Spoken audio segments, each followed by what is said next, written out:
Një ditë, në derën e mirës, trukiti një grua e re. Ishte e zbetë, me duar që i dridheshin, dhe me një fëmijë të vogël pranë vetes. Mira e njohu me njëherat shikim.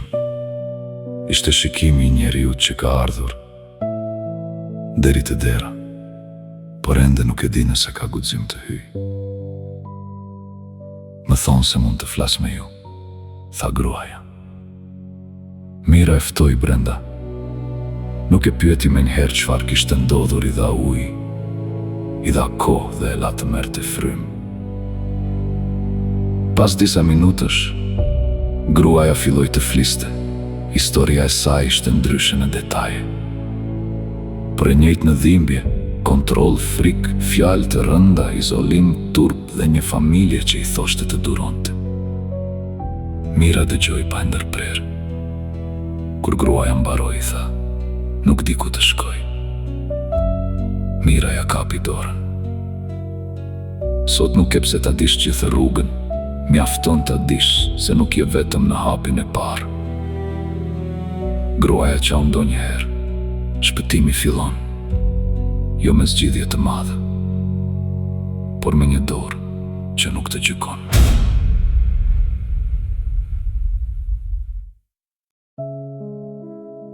Pas asaj ditë, Mira kuptoi se puna e saj nuk mund të mbetej vetëm te librat dhe takimet. Ajo filloi të bashkëpunonte më shumë me qendrat që ndihmonin gratë dhe familjet në krizë. Nuk ishte profesioniste fushës, por kishte diçka që shpesh mungonte në zyrat e ftohta, përvojën e jetuar.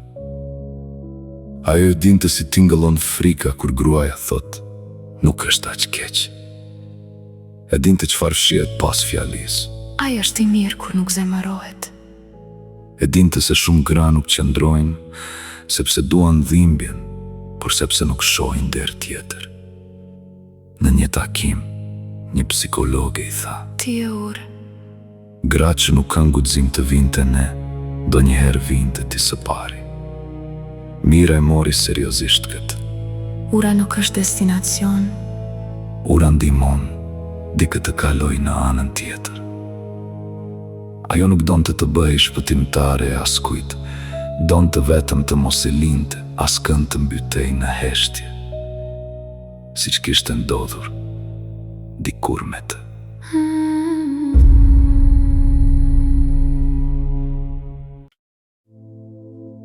Sokoli kërkoi të takonte fëmijët më shpesh. Mira ishte e kujdesshme. Nuk donte t'u mohonte lidhjen, por nuk donte as t'i ekspozonte ndaj frikës së vjetër. Prandaj vendosi rregulla të qarta, takime të qeta, pa fyerje, pa presion dhe pa përpjekje për t'i kthyer kundër nënës. Në fillim Sokoli u ndjej ofenduar. A nuk më beson? Pyeti ai. Mira u përgjigj qetë. Besimi nuk kërkohet me fjalë, ndërtohet me sjellje. Kjo fjalë e heshti. Takimet nisën ngadalë. Drita rrinte rezervuar, djali ishte më i hapur. Por edhe ai e shikonte me kujdes. Sokoli përpiqej. Ndonjëherë gabonte, ngrinte tonin, pastaj ndalej. Një ditë i tha dritës. Nuk di gjithmonë si të sillen, drita u përgjigj. Atëherë mëso pa na trembur. Sokoli uli syt. Fëmijët nuk kërkonin baba të përsosur. Kërkonin njeri që pranonte se kishte gabuar dhe nuk e kthente gabimin në ligj. Mira shpesh mendonte për nënën e saj. Gruan që kishte qarë në heshtje ditën kur e martuan larg. Për shumë vite. Mira kishte mbajtur edhe pak zemërim ndaj saj. Pse nuk foli? Pse nuk e mbrojti? Pse e la të ikte? Por tani, Sa më shumë dëgjonte histori të grave të brezit të mëparshëm, aq më shumë kuptonte se edhe nëna e saj kishte qenë e burgosur me të njëjtat mure. Ndoshta kishte dashur të fliste, por nuk kishte pasur zë. Ndoshta kishte dashur të andalte, por nuk kishte pasur fuqi. Ndoshta lotët e saj atë ditë kishin qenë vetmja protest që i lejohej. Një natë, Mira nxori një fotografi të vjetër të nënës, e pa gjatë, dhe i tha: "Të kam fajsuar shumë. Nën, ndoshta sepse ishte më lehtë të zemërohesha me ty, sesa me gjithë botën që të kishte heshtur edhe ty." Ajo e vendosi fotografin pranë librave. Falja nuk erdhi si arsye tim, erdhi si kuptim.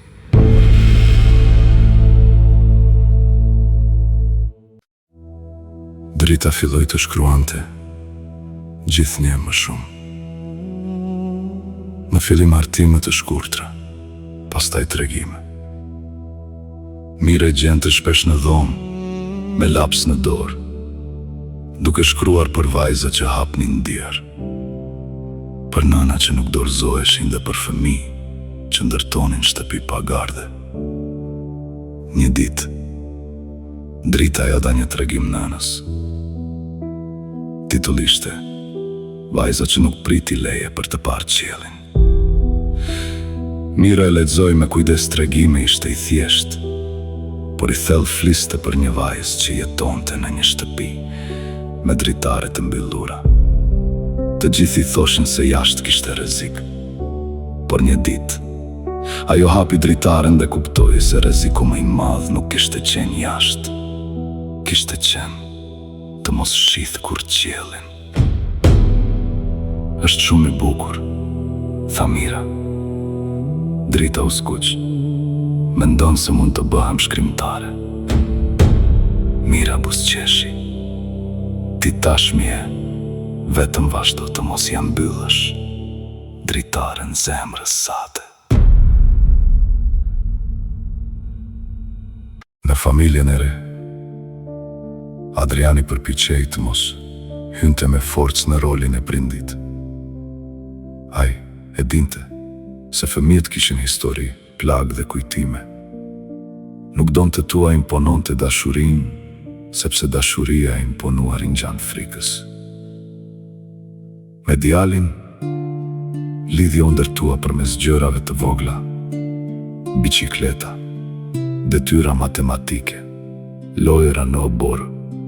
Shëtitje të shkurtra. Djali filloi t'i tregonte gjëra që nuk ja thoshte askujt. Një mbrëmje, ai e pyeti Adrianin: "A mundet një burr të jetë i fortë pa bërtitur?" Adriani u ndal. Pyetja ishte e thjeshtë, por mbante brenda shumë histori. "Po", tha ai, "madje burri që ka nevojë të bërtas gjithmonë për të ndjerë i fortë, shpesh është më i friksuari." Djali mendoi pak. "Atëherë unë dua të jem i fortë qetë." Adriani ja vendosi dorën mbi supë. "Kjo është një forcë shumë e madhe." Mira, që i dëgjoi nga kuzhina, ndjeu se një brez i ri po mësonte ndryshe. Libri "Shtëpia pa frikë" u botua pas një viti pune. Në kopertinë ishte një dritare e hapur dhe pas saj një mëngjes i ndritshëm. Mira kishte insistuar që kopertina të mos duke e errët, sepse libri nuk ishte vetëm për dhimbjen, ishte për rrugën drejt dritës. Në promovim, ajo nuk foli vetëm për veten, foli për fëmijët që rritën duke dëgjuar fjalë të rënda. Foli për gratë që mbajnë familjen mbi supe, por nuk gjuhen kur shtylla. Foli për burrat që kanë mundësi të bëhen më të mirë se modeli që kanë trashëguar. Ne Nuk zgjedhim gjithmonë çfarë na mësojnë në fëmijëri, thajo, por kur rritemi, kemi përgjegjësi të mos ja kalojmë dhimbjen tonë dikujt tjetër. Kjo fjalë u shpërnda shumë. Njerëzit e cituan, e shkruan, e diskutuan. Mira nuk kërkonte famë, por e kuptoi se fjalët, kur dalin nga plagë e shëruar, kanë fuqi të hapin biseda që dikur dukeshin të pamundura.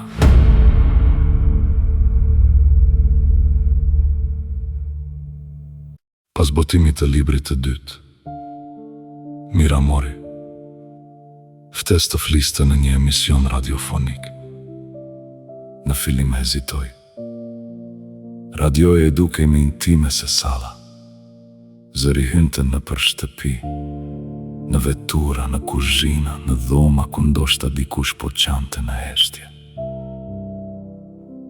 Ajo pranoi. Ditën e emisionit, para mikrofonit, ndjeu përsëri dridhjen e vjetër. Moderatori e pyeti: çfarë do t'i thoshit një gruaje që sot po dëgjon dhe ndihet e bllokuar në një jetë pa zë? Mira u afrua te mikrofoni dhe foli ngadalë. Do t'i thosha: mos e mat vlerën tënde me mënyrën si të trajton dikush që nuk ditë të doj. Ti nuk je faj i dhimbjes sate. Dhe edhe nëse sot nuk mund të ndryshosh gjithçka, mund ta bësh hapin e parë, ti tregosh dikujt të vërtetën. Pas emisionit, telefoni i radios u mbush me mesazhe. Diku, në një shtëpi të heshtur, dikush kishte filluar të fliste.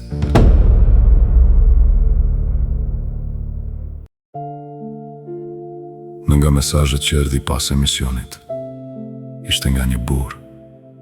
Kjo e habiti Mirën. Ai shkruante: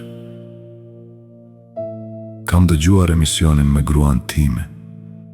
Për herë të parë pash duke qarpa u fshehur. E kuptova se shumë gjëra që i kam quajtur zakon kanë qenë mungesë respekti. Nuk dia është vonë për mua, por dua të mësoj të flas ndryshe. Mira e lexoi mesazhin disa herë. Për shumë kohë kishte menduar se shkrimet e saj do të preknin kryesisht gratë. Por tani kuptonte se ndryshimi nuk mund të ndodhë vetëm te gratë që largohen nga dhimbja. Duhej të ndodhte edhe te burrat që mësonin të mos e krijonin atë dhimbje. Ajo ja tregoi Adrianit mesazhin. Ai tha: ndoshta ky është një nga efektet më të mëdha të fjalës sate. Cili? Që nuk po i fton njerëzit të urrejnë, po i fton të zgjohen. Mira e ndjeu se kjo ishte vërtet. Zgjimi ishte më i vështirë se zemërimi, por shumë më i dobishëm. Me kalimin e viteve, Mira u bë një zë i njohur për temat e familjes, dhunës psikologjike, martesave të detyruara dhe të drejtës së grave për jetë të dinjitetshme. Por ajo gjithmonë kujdesej të mos bëhej e ashpër në shpirt. Ajo thoshte shpesh: nuk dua të ndërtoj urrejtje ndaj burrave. Dua të ndërtoj refuzim ndaj padrejtësisë. Kjo fjalë e dallonte nga shumë zëra të tjerë mire. E dinte se kishte burra të mirë, burra të plagosur, burra të rritur në heshtje, burra që nuk kishin mësuar kur të flisnin për ndjenjat. Por ajo e dinte edhe se dhimbja nuk duhej justifikuar vetëm pse vinte nga plagë të vjetra.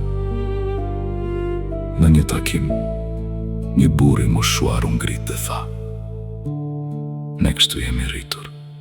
Mira ju përgjigj: e kuptoj, por nuk mjafton të themi si jemi rritur. Duhet të pyesim edhe kë kemi lënduar duke mos u rritur më tutje. salla heshti. Ndonjëherë një vërtet e thënë qetë është me fort se një britma.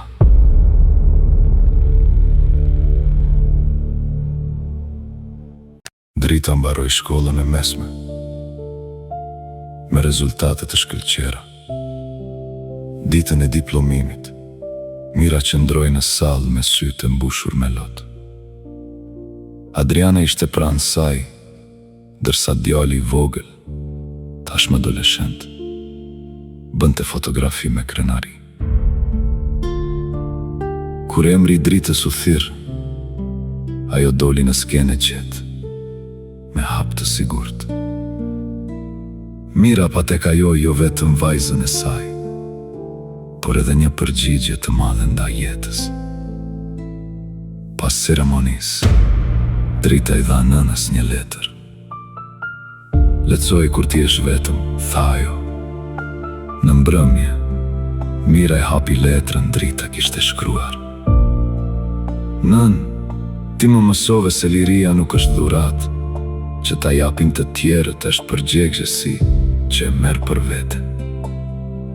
Nuk më ke dhënë jetë të përkryer, por më ke dhënë diçka më të madhe.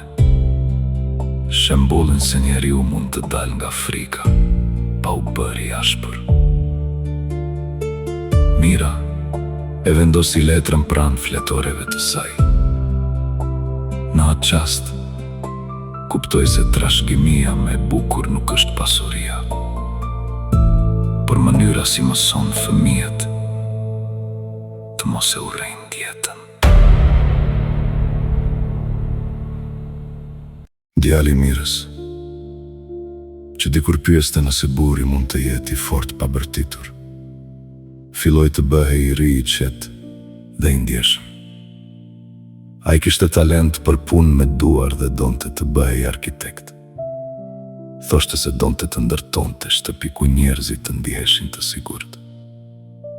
Një ditë i tregoi Mirës një projekt për shkollë.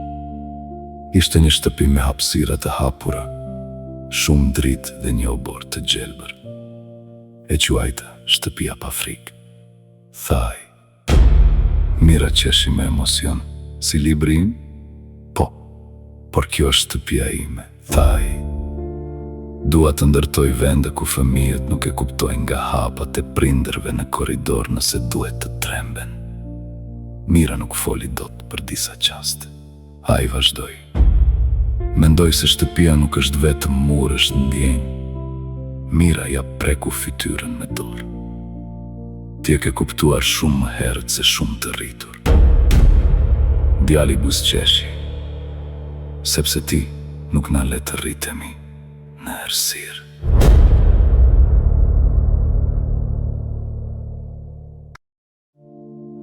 Baba i Mirës u sëmur një dimër.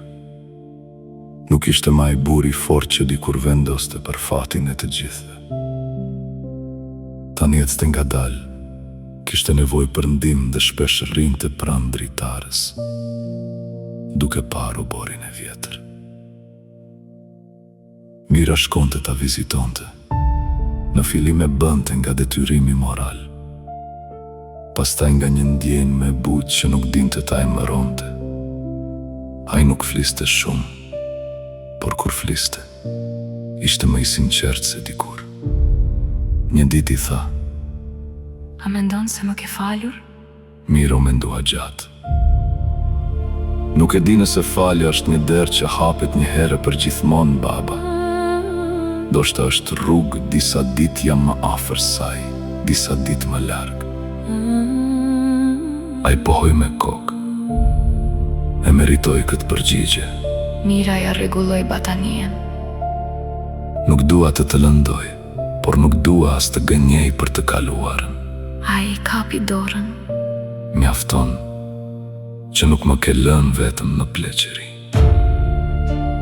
Mira mendoi, ndoshta dashuria ndonjëherë nuk është harres, është kujdes pa mohim.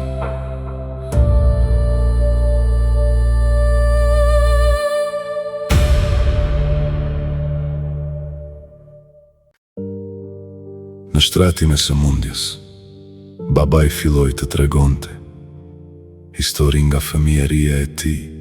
Mira e dëgjonte me vëmendje. Ai kishte qenë rritur nga një baba i ashpër, që nuk e kishte përqafuar kur. Në shtëpinë e tij, burrat nuk qanin, gratë nuk kundërshtonin dhe fëmijët nuk pyesnin. Kur u bëra baba, thaj një ditë, mendova se duhej të isha i fortë si baba im. Nuk e kuptova se po përsërisja ftohtësinë e tij. Mira e dëgjoi me dhimbje. Kjo nuk e fshinte vuajtjen e saj, por i jepte rrënjë. Dhimbja shpesh udhton nga një brez te tjetri, derisa dikush ndalet dhe thot, mjaft. Ti e ndale, tha baba i papritur.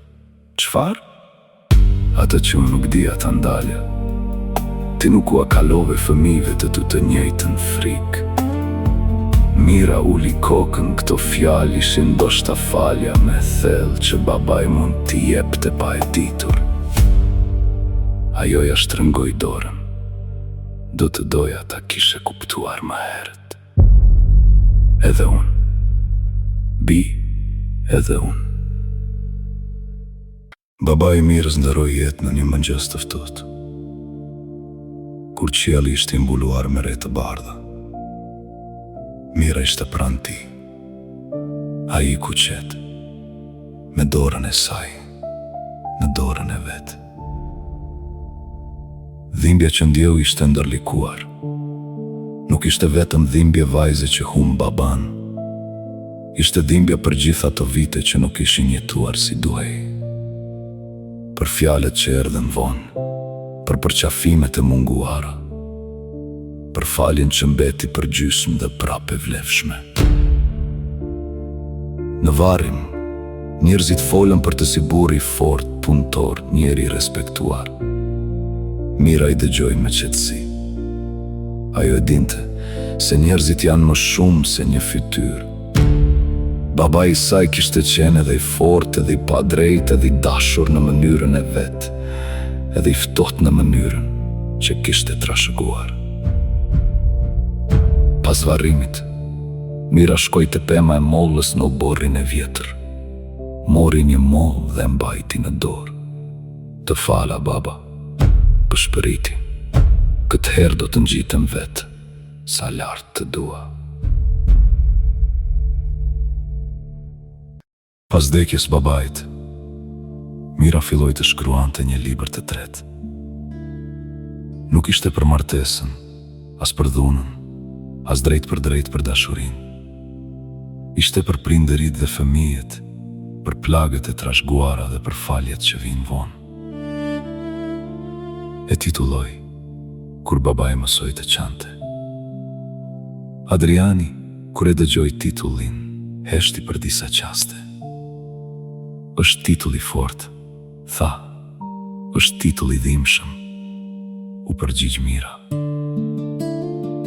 Ajo shkruante për burrat që nuk ishin lejuar të ishin të butë, për vajzat që u rritën duke kërkuar miratim nga baballar të ftohtë, për nanat që qanin në heshtje dhe për familjet ku dashuria ekzistonte, por nuk dinte të fliste.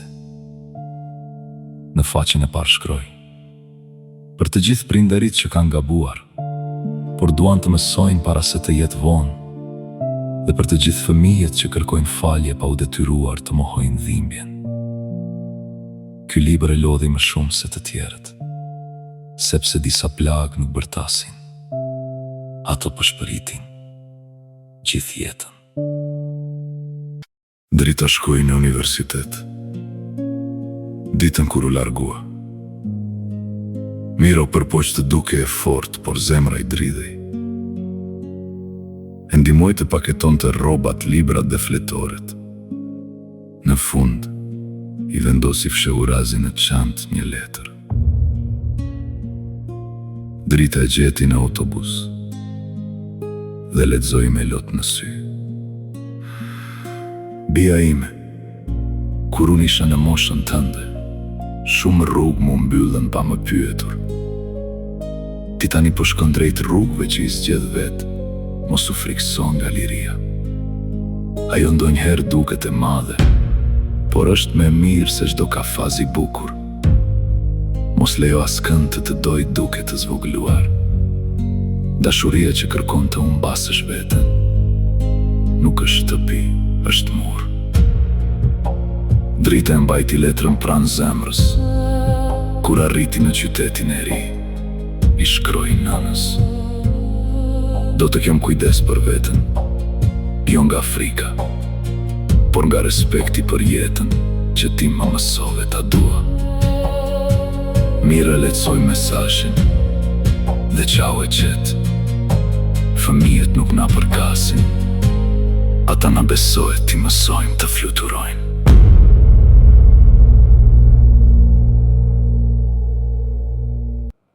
Shtëpio bëm me qëtë pas, largime të dritës. Djali kishte ende shkollë, por edhe ai kalonte më shumë kohë me projektet e tij. Mira ndjo për herë të para të boshllëkun e nënave kur fëmijët fillojnë të ecin drejt jetës së tyre. Adriani e vurire: të mungon zhurma, apo jo? Pyeti ai. Mira buzëqeshi: po di kur nderoja pak qetësi, tani që e kam më duket shumë e madhe. Kjo do të thotë se shtëpia ka qenë e mbushur me jetë. Mira pohoi me kokë. Kam frikë se mos, kur fëmijët ikin, nuk di më kush jam. Adriani e shikoi butë. Ti nuk je vetëm nënje, grua, shkrimtare, mike, njeri që ka ende shumë për të jetuar. Mira e dinte se i kishte të drejtë, por duhej kohë që zemra ta pranonte. Për shumë vite kishte jetuar për fëmijët. Tani duhej të mësonte të jetonte, edhe për veten pa u ndier fajtore. Ky ishte një mësim tjetër i lirisë. Mira filloi të udhëtonte, më shpesh për takime letrare dhe biseda publike. Shkonte në qytete të ndryshme, takonte lekues, dëgjonte histori dhe kthehej me fletorën plot shënime. Njëherë, në një qytet bregdetar, pas një takimi, një vajzë e re ndali dhe i tha: nëna ime lexoi librin tuaj dhe pas 20 vitesh i tha babait tim se nuk do të pranon të më fyerje. Nuk u nda, po ndryshoi mënyrën si foli. Dhe çuditërisht, babaim im filloi ta dëgjoj. Mira buzëqeshi. Donjëherë ndryshimi fillon me një fjali. Po, tha vajza, fjalja e nënës ishte: nuk jam armiku yt, jam njeriu që ke lënduar duke menduar se ke gjithmonë të drejtë. Kjo fjali e preku. Mirën ajo e shkroi me njëherë në fletore. Jo çdo histori shpëton me largim. Disa histori shpëtojnë me përballje të sinqertë. Por asnjë histori nuk shpëton me heshtje të pafundme. Sokoli u sëmur disa vite më vonë. Lajmin ja dha drita. Ai ishte kthyer për pushime dhe kishte marrë një telefonat nga një i afërm. Nuk e di çfarë të ndiej, i tha drita nënës. Një pjesë e imja ndjen keqardhje, një pjesë tjetër kujton frikën. Mira e përqafoi. Të dyja janë të vërteta, bija ime. Nuk e pse ta detyrosh zemrën të zgjedh vetëm një ndjenjë. Djali ishte më i heshtur, ai pyeti: a duhet ta vizitojmë? Mira mori frymë thellë.